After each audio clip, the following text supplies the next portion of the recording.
Salut à tous, on se retrouve pour un retour d'expérience sur le jeu Marvel United, mais pas cette fois-ci, ce ne sera pas la première boîte, mais la version X-Men qui se trouve ici. Donc on va retrouver ce qu'on avait déjà dans le jeu de base Marvel United, le même système de jeu, il n'y a pas de gros changements, il n'y a pas de révolution dans le système de jeu, c'est la même chose.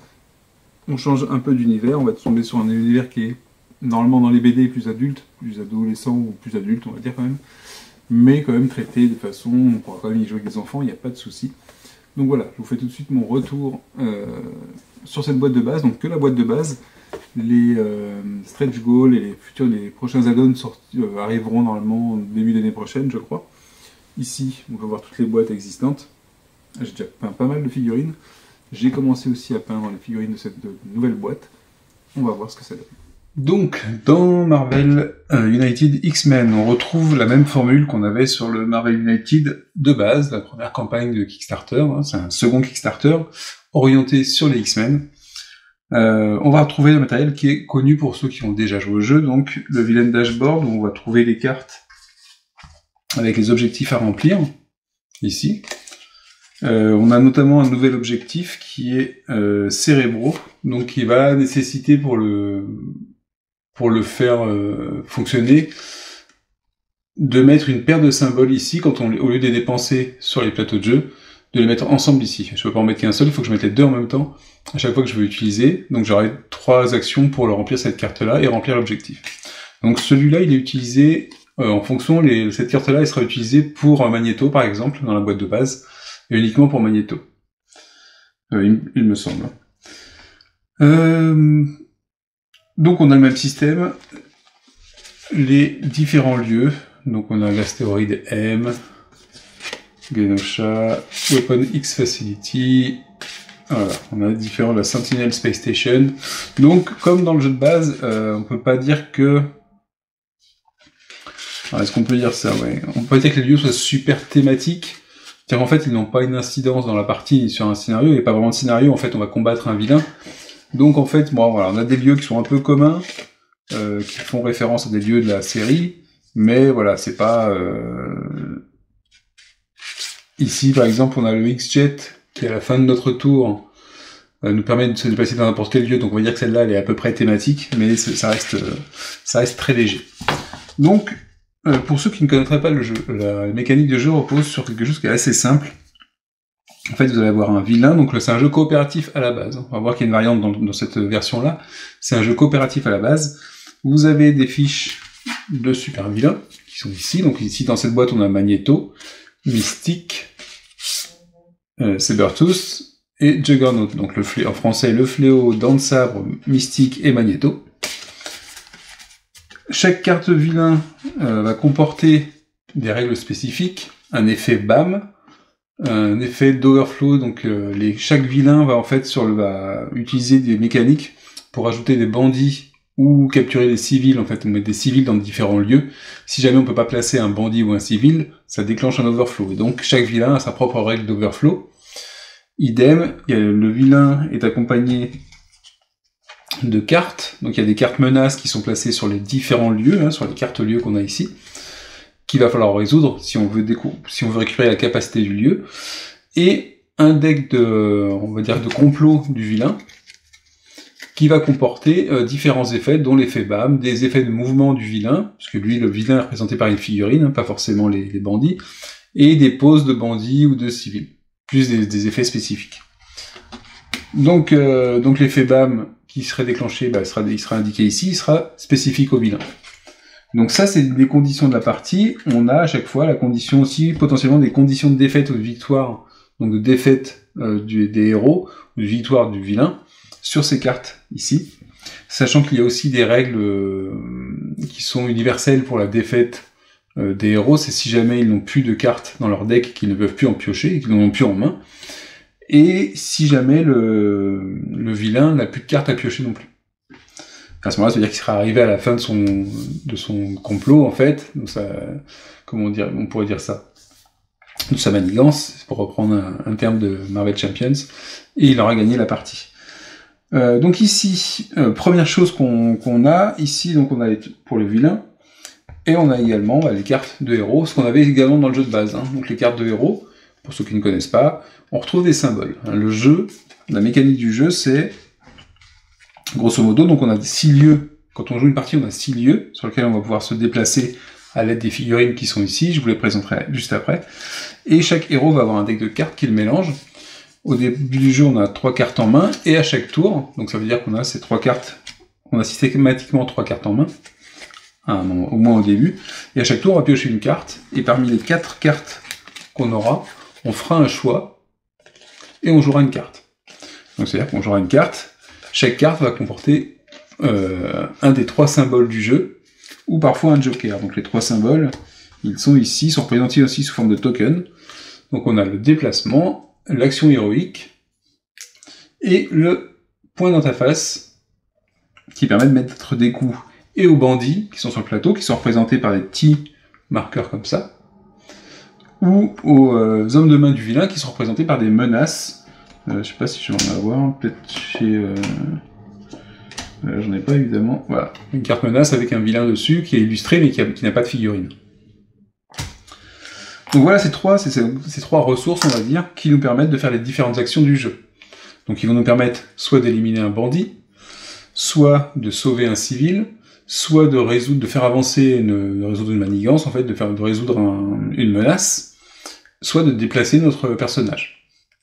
Et évidemment, on a le joker qui représente n'importe quel symbole. Donc le jeu, c'est très simple, c'est que à chaque tour, en fait, d'un joueur, on va placer une carte comme ça. Joueur suivant, on va dire qu'il y a un autre joueur qui arrive, il va placer sa carte aussi. Le petit twist, le fait que ce soit un jeu coopératif, c'est que quand on place sa carte, on va pouvoir utiliser les symboles qui sont sur sa carte, évidemment. Ça va en fait rentrer dans un pool d'actions, mais également les symboles de la carte précédente d'un héros qui a été joué. Donc ici, dans mon cas, Cyclope, quand il a joué, il avait 2 actions héroïques, et Storm, quand elle joue, elle va avoir 2 actions héroïques, plus un déplacement. Plus un effet spécial, parce que chaque personnage a des effets spéciaux. Alors, au niveau thématique, on est loin d'avoir quelque chose qui caractérise les personnages, on n'a pas de super pouvoir à déclencher ou autre, mais il y a quelques cartes qui ont des textes spécifiques et qui ne sont utilisables que par le joueur qui joue, par exemple, Tornade. Ça veut dire que dans un cas comme ça, Cyclope aurait accès à un déplacement et ses 2 actions héroïques, mais pas à la compétence spéciale de Tornade. Donc voilà le côté coopératif du jeu. D'accord ? Le côté coopératif du jeu repose sur l'utilisation des symboles d'un autre joueur. Donc ça veut dire que, et ça marche très bien, c'est super simple et ça marche très bien, puisque on va parfois jouer des cartes, pas forcément pour faire quelque chose d'important avec notre personnage, mais pour donner une perche ou donner un lien avec la carte d'un personnage suivant. On ne doit pas se communiquer les informations pour dire combien on va donner de symboles ou quoi que ce soit, mais on peut donner des indications sur ce qu'on pourrait faire comme type de coup. Donc ça marche plutôt bien, c'est très simple, ça marche plutôt bien. Évidemment, les personnages, en fait, en règle normale, ils peuvent jouer 3 cartes, et toutes les 3 cartes, d'ailleurs le premier qui joue c'est le méchant, toutes les 3 cartes, eh bien on aura une carte de vilain, qui sera posée ici. On jouera 3 cartes de héros, hop, une carte de vilain, 3 cartes de héros, ainsi de suite. Au cours de la partie, ça va changer, on va passer au bout d'un moment, quand on aura débloqué une des cartes de mission ici, le vilain va jouer toutes les 2 cartes. D'accord. Donc voilà pour ce qui est de la mécanique du jeu qui est plutôt simple, plutôt sympa pour ceux qui ne connaissaient pas cette mécanique de jeu. Le jeu existe en français. Je suis pas sûr que toutes les add-ons soient en français. Donc nouveauté de cette version X-Men, à part le fait que tous les personnages sont nouveaux, on les avait pas auparavant. Tous les X-Men on les avait pas. La nouveauté c'est quoi ? C'est qu'on va avoir 2 personnages. Vous voyez, ici, Magneto et Mystique, qui sont des personnages des anti-héros. À savoir qu'on pourra les jouer, on aura des cartes pour les jouer en tant que méchants, mais également pour les jouer en tant que héros. Donc voilà, vous avez un deck de cartes pour Mystique et Magneto, donc ils se présentent exactement comme tous les autres, avec des symboles dessus. D'ailleurs, Magneto a l'air assez bourrin, on semble pas mal, il faudrait tenter à jouer. Mais voilà, ça veut dire que quand on jouera contre les sentinelles, potentiellement, on pourra jouer avec Magneto, ce qui serait intéressant. Donc idem pour Mystique. En plus de ça, on a quoi ? On a des nouveaux tokens. Donc on a les tokens classiques qu'on avait avant, qui représentent les différentes actions, mais on a également Ici, c'est un sénateur qui va être pendant la mission de Mystique qu'il faudra protéger. Donc voilà, c'est un petit token qui va représenter le sénateur et qu'il faudra protéger de Mystique ou des vilains qui sont en place. Si jamais il se prend un dégât et qu'on peut pas le protéger, qu'on peut pas encaisser le coup à sa place, on perd la partie. C'est une condition de défaite. Donc là, il y a un token exprès pour ça. Je sais pas s'il sera utilisé dans d'autres scénarios. On a un token pour Sabertooth qui peut cibler, qui peut viser des héros. On a des tokens pour ralentir ou accélérer le méchant. En fait, ça va changer le nombre de cartes entre... tout à l'heure, je vous parlais de 3 cartes, 2 cartes. Bah, ça va faire plus une carte ou moins une carte aussi par rapport au rythme normal. Ça, c'est les tokens de crise comme on avait dans le premier épisode. Ça sert pour certains marqueurs. Les bandits, donc avec d'un côté, les civils de l'autre. Et je crois que c'est tout. Donc ça, c'est au niveau token. Le jeu vient aussi avec un nouveau mode de jeu qui est le mode 1 contre plusieurs. Donc 1 contre plusieurs ou 1 contre 1. C'est-à-dire qu'en fait, le 1 contre 1, c'est le 1 contre plusieurs avec le mode solo. 1 contre plusieurs, comment ça se passe? On a des nouveaux paquets de cartes, super vilains, super héros.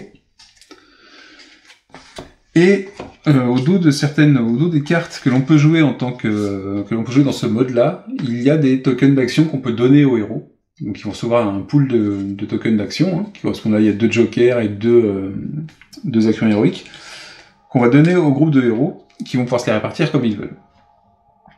Et ensuite, le jeu va fonctionner un peu de la même façon, à savoir qu'il y aura les cartes menaces placées sur les différents lieux, comme d'habitude. Il y a toujours 6 cartes menaces, donc c'est toujours les mêmes, mises dans des lieux différents. Et le méchant va jouer avec le deck du vilain. Donc sauf que là, il va jouer pas en tirant au hasard, en fait il va prendre 2 cartes au hasard au début de la partie, et quand il va jouer son tour, il va en prendre une 3e, et il va choisir parmi les 3 cartes à jouer. Donc en fait, ce sera joué par un joueur, au lieu d'être tiré au hasard directement, le joueur qui va jouer le vilain va prendre une des cartes et la jouer. En plus de ça, que ce soit pour le super vilain ou les héros, on aura des cartes super vilains et super héros. Donc au début de la partie, je crois que le super vilain tire 4 cartes. Donc celui qui joue le super vilain tire 4 cartes ici, et on garde 3 avec lui. Ces cartes vont pouvoir être jouées par lui, et elles seront à disposition en permanence. C'est-à-dire qu'elles ne seront pas dans sa main, elles seront à disposition en permanence, et il y a des effets de déclenchement ici.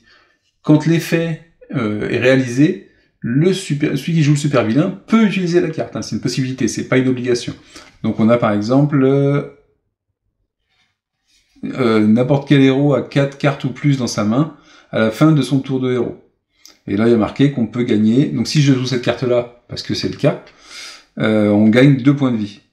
Et on peut aller au-dessus de la valeur de départ. Donc ça veut dire que voilà, ça peut me permettre de me soigner mon super vilain.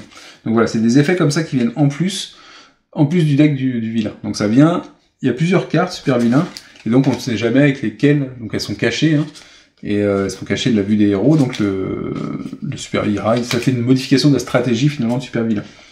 Pareil pour les héros, on a des cartes, là cette fois-ci je crois que chaque héros pioche 2 cartes et en garde une avec lui, qu'il pourra utiliser pendant la partie.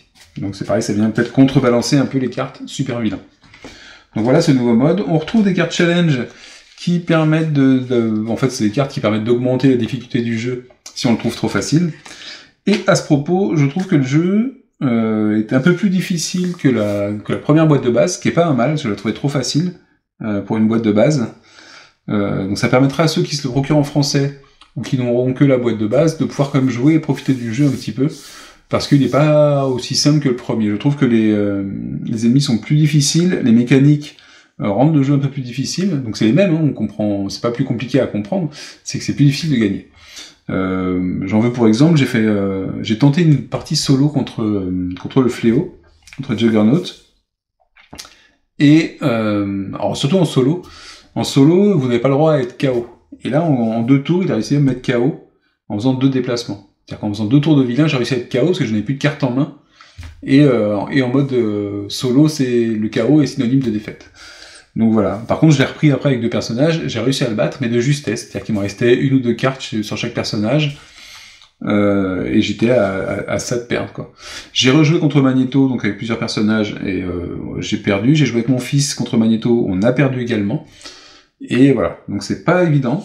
Alors que la boîte de base, on a plutôt fait les scénarios. Chaque fois qu'on a fait un vilain sur la boîte de base, enfin la première boîte, parce que ça c'est aussi une boîte de base, On a plutôt à chaque fois gagné, on a même passé sur les cartes de challenge avec mon fils pour augmenter la difficulté.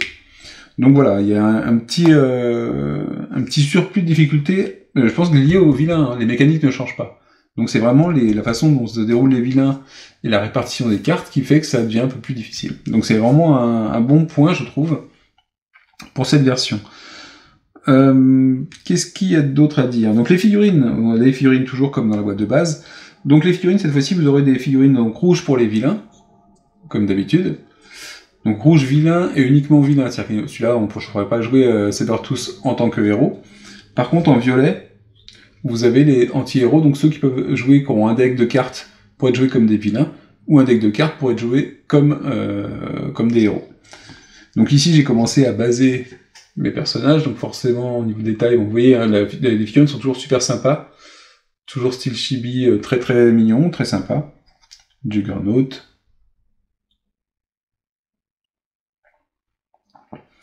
J'ai commencé à en peindre 2, donc j'ai peint le professeur Xavier. Voilà, lui il est fait. Et l'autre qui était assez simple aussi, c'était le fauve. Donc je sais pas si ça rendra bien sur la vidéo. En fait c'est très sympa, comme les autres figurines de Marvel. J'en ai profité quand j'ai peint celle-là pour rouvrir mes boîtes de base, et il y a un effet super agréable dans le jeu. Je vais vous faire voir, c'est que vous avez quand on range les figurines, à noter qu'il y a des petits symboles sur les socles, enfin en dessous des socles, et qu'on retrouve sous les figurines, qui vous indiquent X et un numéro, et ça vous indique l'emplacement de la figurine. Donc ça, c'est sympa. Ils auraient pu mettre le nom, mais il y a déjà une référence, c'est sympa. Donc on a ces boîtes-là, et quand on ouvre une boîte avec toutes les figurines qui ici sont à peu près peintes, ou pas mal peintes, ça fait un petit effet jouet qui est très très agréable quand on ouvre une boîte, et qui donne envie de jouer tout de suite. Alors, maintenant que je vous ai fait cette présentation de cet opus, je vais vous faire les choses qui sont bien et pas bien. Je vais vous résumer un peu ça. Alors, au rayon des points négatifs, malgré tout, c'est un jeu, c'est un puzzle game. C'est-à-dire que ça va être un jeu quand même très mécanique. Une fois qu'on aura passé le côté visuel des cartes et des figurines, d'accord? On est sur le thème, il est surtout porté à bout de bras par les figurines, qui sont vraiment très sympas et très variées, avec des poses dynamiques, vraiment super sympa. Le style artistique, après il faut aimer ou pas, le style chibi, mais voilà. Les illustrations sont super sympas aussi, c'est pas forcément des illustrations qu'on a déjà vues, donc ça c'est plutôt cool. Mais vous voyez, par exemple sur les héros, je vais prendre le cas de Cyclope. Donc les super-héros se résument finalement à avoir des symboles sur leur carte, à un dispatch de symboles sur leur carte, sauf quelques cartes. Donc j'imagine que la répartition se fait peut-être thématiquement. On va avoir des héros qui sont plus enclins à donner des coups, d'autres à faire des actions héroïques. On le voit, un Magneto, si je prends Magneto en tant que joueur, il va avoir beaucoup de coups de poing. J'ai l'impression de déplacement, coups de poing, action héroïque très peu, des coups de poing, du Joker, et voilà. Et même ses actions spécifiques sont un peu des coups de poing.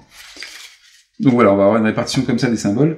Et ici sur Cyclope, je vais avoir donc ici deux actions identiques qui sont le leadership, qui permet ici de donner un token Joker à un autre héros. Voilà. Quand je vais jouer la carte, j'ai le droit à un déplacement et je pourrais donner un jeton Joker d'action, qui comptera comme une action à utiliser, à un autre personnage. Donc voilà, c'est ce qui représente un peu le leadership du personnage Cyclope.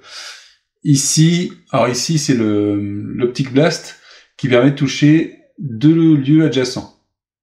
D'accord? Pour représenter le fait que ce soit à distance. Idem pour celle-là. Donc vous voyez, voilà ce qui va différencier, ça et la répartition des points, ce qui va différencier Cyclope d'un autre super-héros. Donc, on peut quand même dire que le thème repose principalement sur l'illustration du fait qu'on est Cyclope, la figurine de Cyclope, qui est super sympa, mais en termes de gameplay, on reste sur une mécanique avec l'utilisation de ressources finalement, ou de capacité d'action. Donc ça, c'est peut-être le petit point faible du jeu, et en même temps, ça marche quand même très bien, mais je ne pense pas qu'on ressente le fait d'être un super-héros vraiment dans le jeu. Voilà. Je pense qu'on le sent peut-être un petit peu plus dans Marvel Champions, et encore, on va retrouver vite, dans ce style de jeu, une envie de savoir ce que va nous faire notre capacité de carte, plus que savoir si mon super-héros utilise ça d'habitude. Voilà. On n'est pas sur l'utilisation d'actions qui sont dédiées au super-héros, qui pourraient être, par exemple, bon, j'ai 4 actions qui sont toujours les mêmes, qui sont vraiment typiques du super-héros. Et que je pourrais utiliser à n'importe quel moment, dépensant de l'énergie ou quoi que ce soit. C'est vraiment autre chose. On est plus sur du puzzle game et de la mécanique. L'autre chose, alors par contre les super vilains, eux, sont, je trouve, plutôt thématiques. Par exemple, Juggernaut, lui, quand ses cartes de déplacement, en fait, c'est lié, il y a plein de choses, hein. La thématique du vilain, ça va être sur sa carte, sur son dashboard, et sur ses cartes ici, de fonctionnement. Donc là, il se déplace souvent, le fléau, il se déplace souvent, de 4, de 2, de 3, donc il va faire beaucoup de lieux. Et le truc, c'est que son effet BAM, qu'on retrouve sur les cartes, c'est qu'il fait un dégât à chaque héros, dans les lieux qu'il a quittés, et qu'il a traversés, et sur lesquels il arrive. Enfin, oui, c'est ça. Donc sur tous les lieux qu'il a passés. Et donc là, on retrouve vraiment le type même du fléau qui fonce tête baissée pour défoncer sur son passage. Donc, je peux dire qu'au niveau des vilains, on retrouve la thématique. Un peu plus, je trouve. C'est un peu plus travaillé, parce que je trouve ça pas mal. Pas mal du tout. C'était le cas déjà dans les boîtes de base avec les différents méchants qu'on pouvait avoir. Les cartes de lieu sont un peu fades, je trouve, un peu fades. Elles servent seulement de support pour les pions bandits et civils. Les actions qui sont en dessous, je suis pas sûr qu'elles soient tout le temps thématiques. On a vu tout à l'heure pour le X-Jet, oui, c'était un peu thématique. Ici, dans le hangar, on gagne, voilà, on gagne en action de fin de tour, c'est-à-dire que si mon personnage arrive en fin de tour, termine son tour ici, et que ça c'est découvert, c'est-à-dire qu'il n'y a plus de menace, je vais gagner un des tokens. Bon, thématiquement parlant, on s'en fout un petit peu.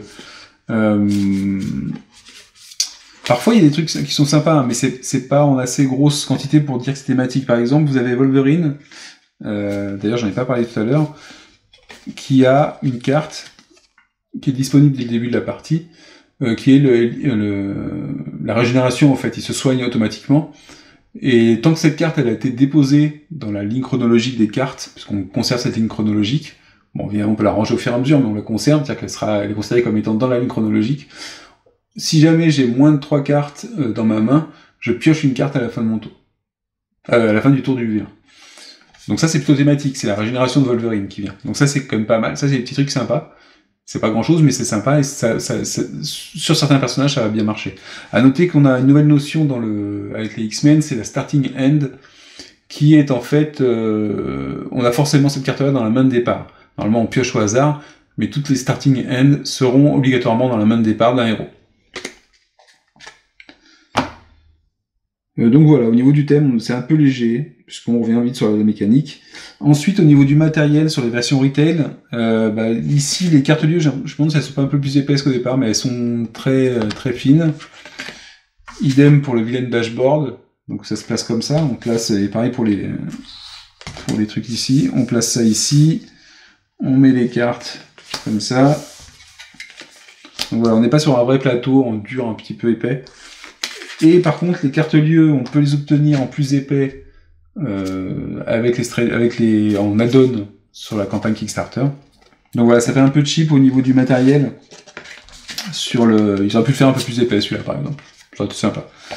Je pense pas que c'était un coût supplémentaire assez affolant, parce qu'il n'y a qu'une seule, on a besoin que d'un. Parfois, il y a des variantes pour les campagnes, mais on a besoin que d'un seul. Donc voilà. Et pour la boîte de base, si jamais vous voulez jouer au Marvel de base, c'est un peu court en durée de vie parce qu'il est un peu facile. Là, la version X-Men me semble un peu plus difficile, donc ça peut être un peu plus sympa. Alors bon, ça c'était pour mes points négatifs.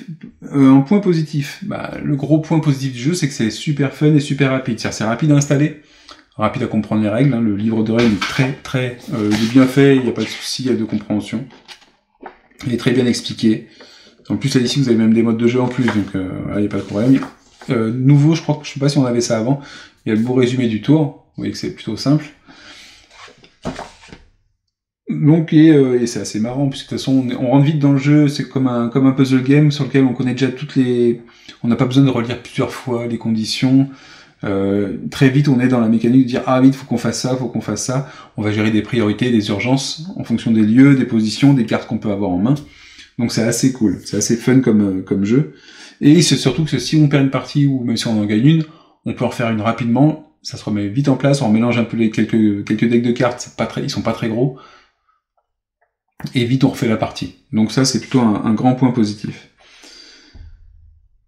Il faudra évidemment prévoir quelques extensions, alors je l'ai mis en point positif, je sais pas pourquoi, mais il faudrait prévoir une ou deux extensions, mais qui sont très bien foutues. C'est-à-dire qu'à chaque fois que vous avez un méchant, bah là, un peu comme on avait dans Cthulhu Death Medai, c'est-à-dire qu'en fonction du méchant de vos personnages, bah ça va vous faire une partie différente, et en fonction des lieux potentiellement aussi, puisque les lieux vont avoir des effets différents.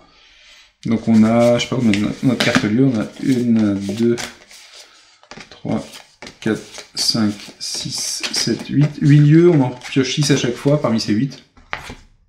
Donc ça peut vous faire varier la partie en fonction de l'endroit où se trouve le lieu, en fonction des cartes menaces qu'on va placer au hasard. Donc les cartes menaces du méchant, on va les placer au hasard sur les lieux. Donc le couple lieu, carte menace et la position vont faire que ça va vous changer la partie, le feeling de la partie.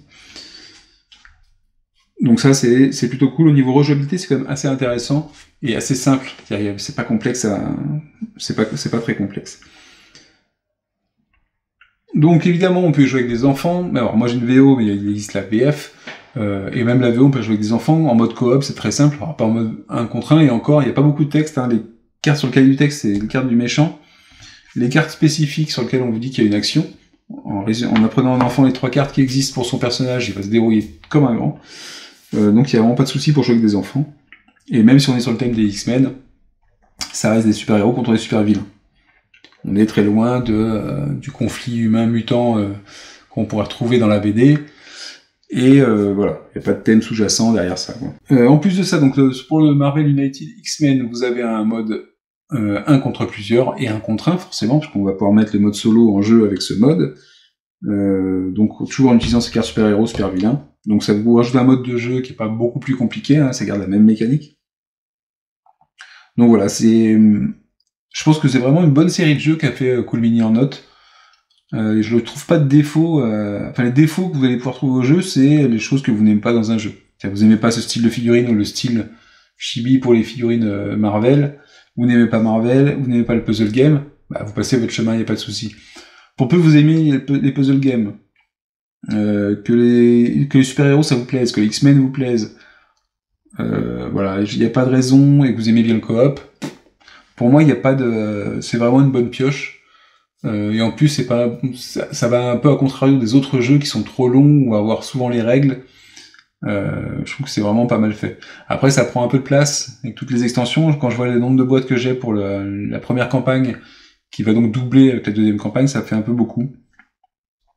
Mais bon. Alors, on n'est pas obligé de tout prendre. Moi, je vous conseille fortement on va pouvoir les prendre, on va prendre la boîte de base. Ça, c'est un peu obligatoire. Parce que vous allez avoir les tokens à l'intérieur. Les tokens qui sont en carton, qui sont de très bonne qualité. Ça sert à rien d'aller prendre des tokens en plastique. Hein. Il y en a suffisamment pour pas que, même s'il y en a qui s'abîment, vous n'en manquerez pas.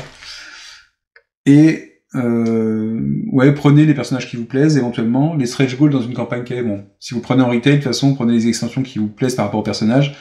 Il y a souvent, par exemple, dans la première cuvée, il y avait le gant d'infinité, c'est une campagne. Donc c'est assez intéressant parce que ça vous donne un mode de jeu que vous connaissez déjà, mais qui va être progressif avec des épisodes à faire. Faut passer 3 scénarios, je crois, pour atteindre Thanos. Donc c'est pas mal. Ça vous donne des variantes en fait du jeu. Idem pour la boîte avec les Sinister Six. Les civils, justement, il y a un mode spécial aussi pour les combattre. Il y a un mode Sinister Six où ça peut changer de vilain à chaque tour de jeu. C'est assez sympa et ça, vous êtes sur une mécanique que vous allez connaître par cœur hein, au bout de 2 tours de jeu. Et ça vous fait pas mal de rejouabilité, c'est super intéressant. Donc voilà, pour moi, ce Marvel United X-Men est aussi bien et peut-être un petit peu mieux grâce à cette difficulté rehaussée, aux petits changements qu'il y a aussi. À voir quand il y aura les extensions, voir s'il y a des petits trucs encore en plus qu'ils ont pu améliorer. Je sais pas si le mode 1 contre plusieurs sera adapté, je sais pas s'il y a eu un kit d'upgrade pour peut-être que oui. Sur les boîtes de base, qu'on puisse jouer les boîtes de base en 1 contre plusieurs, pour ceux que ça pourrait intéresser. Donc voilà, c'était Marvel United X-Men, À la prochaine. Ciao, ciao.